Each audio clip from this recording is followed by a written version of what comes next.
ভ্রমরি মোর প্রেমেরও প্রহরী হৃদয়েরও বাগিচায় নাচি নাচি ঘুরি ঘুরি উড়ি উড়ি উড়ে যায় মন হারানোর ঠিকানায়। Hello everyone, good morning, welcome to my channel লাভজারিকটা। আর আমি দেখতে চলে তোমার সামনে আনাদার একটি ব্লগ নিয়ে। আর তো তোমরা সবাই কেমন আছো? আশা করছি সবাই খুব ভালো আছো, আর আমিও কিন্তু ভালোই আছি। আজ হচ্ছে পৌষ সংক্রান্তি বা মকর সংক্রান্তি, সবাইকে আছি পৌষ সংক্রান্তি বা মকর সংক্রান্তির অনেক অনেক অনেক শুভেচ্ছা। আর সকাল থেকে ব্লগ শুরু করবো করে করাই হচ্ছে না, একটু ব্যস্ততার মধ্যে দিয়ে এখন সকালটা কাটে। যেহেতু আমার সাথে সাথেই ছোটোটা একদম ফার্স্ট সকালে উঠে যায় 6:30 7টা, ওর একদম লাগাতার টাইম। তারপর ওকে সামলিয়ে সমস্ত বাসি কাজ সেরে স্নান টান করে চাটা করে সুজিতকে দোকানে পাঠানো সমস্তটা ওকে নিয়েই হয়। তারপর ওকে খাইয়ে দাইয়ে ফ্রেশ ট্রেশ করিয়ে টুরিয়ে মানে একদম পরিষ্কার পরিচ্ছন্ন করিয়ে তারপর 8:30টার মধ্যে ওকে আবার ঘুমাম পাড়াই।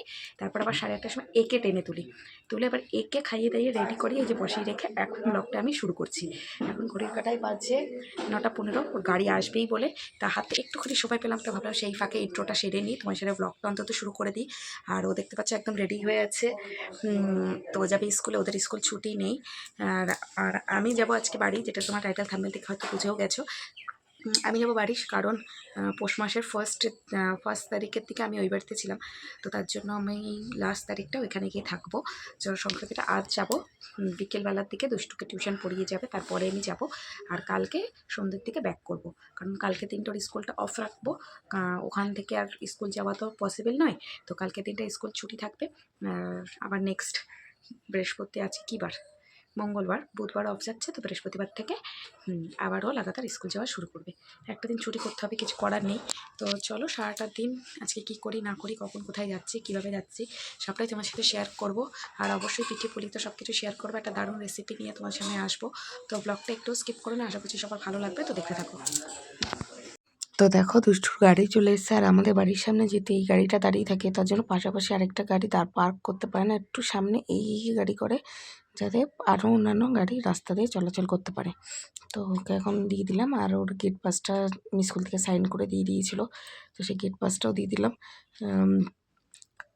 এবার ওরা চলে গেল স্কুলে। এবার ও স্কুলে চলে যাওয়া মানে এবার যেহেতু ছোটোটা ঘুমাচ্ছে, আমাকে করতে হবে ঝটপট কাজ। তো প্রথমেই করে নিলাম পাঁপড় ভাজা। এখানে অনেক রকম পাঁপড় চাই, যখন আমার না খুব খেতে ইচ্ছা করে, কিছু একটা প্রচুর ক্রেভিং হয়, তখন আমি এই পাঁপড়ের বাটিগুলো নিয়ে বসি। তো আগের দিন হাফ ভেজেছিলাম, আজকে এই হাফটা ভেজে নিচ্ছি, তাহলে কিন্তু হয়ে যাবে। তোমাদেরও কি মাঝে মাঝে এরকম হয়? আসলে কি বলতো, ঘরে কিছু না থাকলে এই পাঁপড়গুলো ভাজা থাকলে খেতে কিন্তু ভালোই লাগে।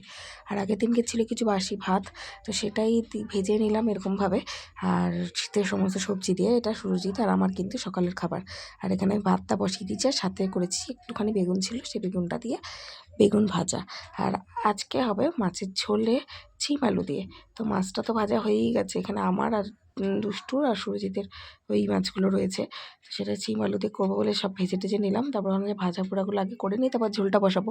তার জন্য এখানে আমি আগে গাজর আলু ভাজাটা করে নিচ্ছি, এটাও থাকবে মাছের ঝোলের সাথে।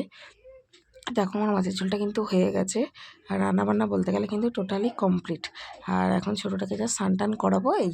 তারপর শুরু নিয়ে আসলো প্যাম্পাস। ও যখনই প্যাম্পাস আনে, তো পাইকারি এখান থেকে 4-5 প্যাকেট করে চেন করেই আনে, তো ব্যাগটা করে এনেছিলো, ব্যাগটা গুছিয়ে এবার রেখে দিই। আর এই দেখো ও স্কুল থেকে চলে এসেছে, ওকে স্নান টান করিয়ে দিয়েছি, ও এখন পাগলামি শুরু করেছে, এবার ভাতটা খাইয়ে দিতে হবে। গুড ইভিনিং এভরিওয়ান, ফাইনালি কিন্তু রেডি হয়ে গেছি, আর দেখতেই পাচ্ছ একদম। আর দুষ্টুকেও রেডি করিয়ে দিয়েছি, ওকে পড়িয়ে উঠলো, যার জন্য যেতে একটু লেট হয়ে গেল। ওর 5:30টায় পড়া ছুটি হলো, তো এবার যাচ্ছি। আর কালকের পড়াটা ওখানেই পড়াবে, আজকে এখানে যেহেতু আছি, তো এখানে এর জন্য এখান থেকে করিয়ে নিলাম। আর ছোটটা এখনও ওই ঘরে ঘুমাচ্ছে, বাবা আসছে নিতে, বাবা যখন আসবে তখন ওকে কোলে করে নিয়ে জাস্ট গাড়িতে টোটোতে উঠে পড়বো। আর এই যে ব্যাগও রেডি, তো চলো বাড়িতে গিয়ে দেখা হচ্ছে। আর বাড়ি চলে এসেছি, তারপরে দেখো কে এসেছে, দিদি এসেছে আমার সাথে দেখা করতে। অনেকদিন ধরে দিদি বলছিল যে দেখা করতে আসবে, সময়ের হচ্ছিল না। আমি এই বাড়িতে যেদিন আসছি, তো দিদি সেদিন আসছে না, আর দিদি যেদিন আসছে সেদিন আমি আসছি না। তো ফাইনালি কিন্তু এমন একটা দিন যেখানে আমিও এসেছি, দিদিও এসেছে। আর দিদির পাশে রয়েছে দিদির মামার মেয়ে, আর তার পাশে রয়েছে আমার বৌদি। তো 3জন মিলে আমরা এখন গল্প করছি, দিদির কোলে কিন্তু রয়েছে আমার ছোটো মেয়েটা।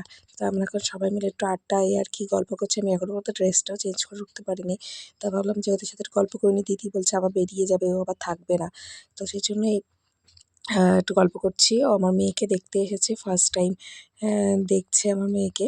তারপর ও চলে যাওয়ার পরপরই চলে আসলো মাসি, যেহেতু আমাদের মাদের পিঠেটা যায় পৌষ সংক্রান্তির আগের দিন আমার মা মাসিরা পিঠে করে, আর আজকে আমার শ্বশুরবাড়ির নিয়মে কিন্তু পৌষ পার্বণের দিন মানে আজকে হয়। তো মাসি পিঠে নিয়ে এসেছিলো, তো মাসি এই মালপোয়াগুলো নিয়ে এসেছে, যেটা আমার অলরেডি খেতে খাওয়া শুরু হয়ে গেছে। আর মা বানালো এই পাটিসাপটা, তার সাথে দিয়েছে নিমকি বিস্কুট, সাথে চাও ছিল। তো ভাবলাম যে আমার মা কিভাবে পৌষ পার্বণ করেছিল পৌষ সংক্রান্তির আগের দিন, যেহেতু আমাদের সংক্রান্তি পালন করতে হয়। তো চলো তোমাদের সাথে সেইটারই এক ঝলক শেয়ার করে দিই। তো তোমরা দেখো আমার মা কী কী করে, সেটার ভিডিও ক্লিপ আমার ভাই কিছুটা নিয়ে রেখেছিল, তোমার সাথে শেয়ার করব। তো সেই জন্য চলো এবার তোমরা তাহলে দেখো।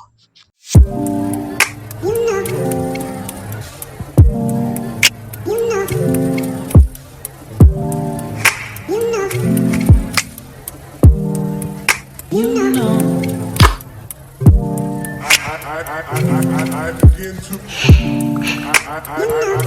I begin to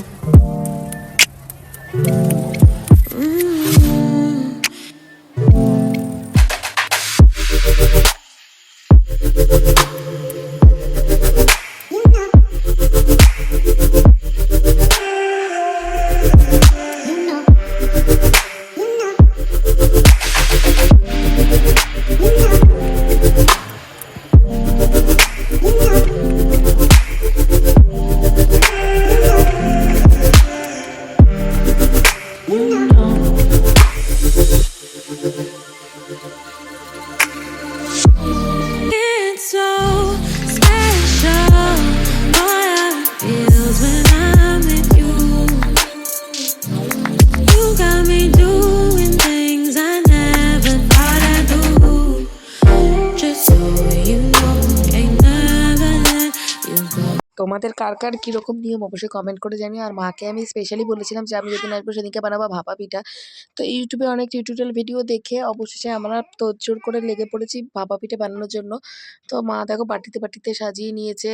আর একটা প্রথমে যেটা করেছিল সেটা তো ফেল হয়ে গেছে, যাই হোক আস্তে আস্তে তো হবে, ফার্স্ট টাইম ট্রাই করছি, হার মানলে চলবে না। তো ওখানে চালের গুঁড়োটা যেরকম প্রসেসে করে নিতে বলেছিল, যে গরম জল দিয়ে নুন দিয়ে মেখে রেখে তারপরে সেটাকে ছাঁকনিতে ছেঁকে নিয়ে তারপরে ওটাকে বাটিতে লেয়ার বাই লেয়ার গুড়, নারকেল আর চালের গুঁড়ো সাজাতে, তো সেরকমভাবেই করা হচ্ছে। তো ফাইনালি ২-৩টে ভেঙে যাওয়ার পর এই একখানা একটুখানি ভালোই হয়েছে। তো এটার পরে যে আরও একটা করা হয়েছিল সেটাও কিন্তু বেশ ভালোই লাগছিল। তো ফার্স্ট টাইম ট্রাই করেছি, একটু হয়তো হালকা ঝুরঝুরে যাচ্ছিলো।